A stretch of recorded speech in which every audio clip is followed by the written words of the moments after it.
Wabo, c'est beaucoup plus la valorisation de tout ce que nous avons comme patrimoine. Voilà, c'est de l'amener la jeunesse à valoriser ce que nous avons comme patrimoine au Burkina Faso. C'est un peu ça Wabo. Il y a 3 aspects.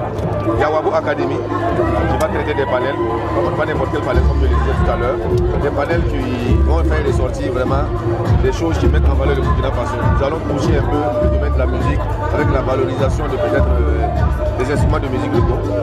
Voilà. Nous allons toucher aussi les mets locaux pour mieux valoriser le consommation local. Il y a un deuxième aspect dans Wabo qui est la grande scène, Wabo Space, où va se tenir des concerts géants chaque soir avec des artistes de nom du Burkina Faso comme Flobi, comme Milo, comme LT. Voilà. Et à chacun d'eux de venir matérialiser ce que nous avons en cœur pour Wabo, c'est-à-dire valoriser notre patrimoine, utiliser des instruments de chez nous, faire de la musique de chez nous. Nous avons un troisième aspect dans Wabo qui est Wabo détente et découverte, qu'on appelle communément rue marchande. Nous allons essayer de matérialiser tout ce que nous avons comme valeur au Burkina Faso, que ce soit du domaine de la culture et de la musique, que ce soit du domaine culinaire, que ce soit du domaine des arts. Voilà, parce que vous allez trouver sur Wabo détente et découverte, des dames en train de faire de la nourriture locale, des dames qui sont en train de tisser des pailles, des personnes qui sont peut-être en train de faire de la forge. Voilà.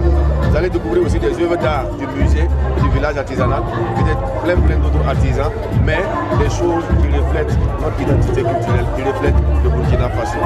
À côté de ça, nous allons développer un espace enfant. Nous allons proposer des jeux que peut-être nos jeunes frères n'ont pas connus, et que nous on a connus, et que peut-être nous-mêmes on n'a pas connus, et que les anciens ont connus. À côté de ça, toujours dans le même espace, pour avoir des temps de découverte, on va se tenir des compétitions de danse et des compétitions de mix DJ. Et à ces compétiteurs, nous allons leur demander d'avoir une touche particulière, 80% burkinabé.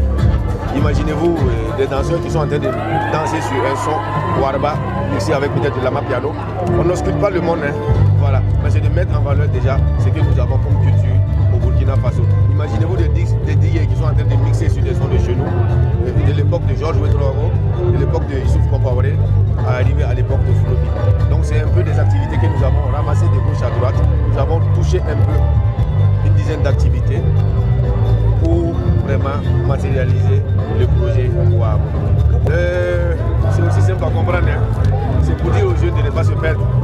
C'est pour dire aux jeunes là que nous avons assez de choses que nous pouvons valoriser. C'est de dire aux jeunes qu'au même moment, ils sont en train de valoriser le monde, ils peuvent valoriser le Burkina Faso. C'est un peu ça l'esprit. En journée, nous attendons au moins 200 à 300 personnes pour les panels, 2000 personnes pour les visites, mais en soirée, nous attendons tout de plus 20 000 festivaliers pour le tout. C'est gratuit. Toutes les activités sont gratuites à Wabo.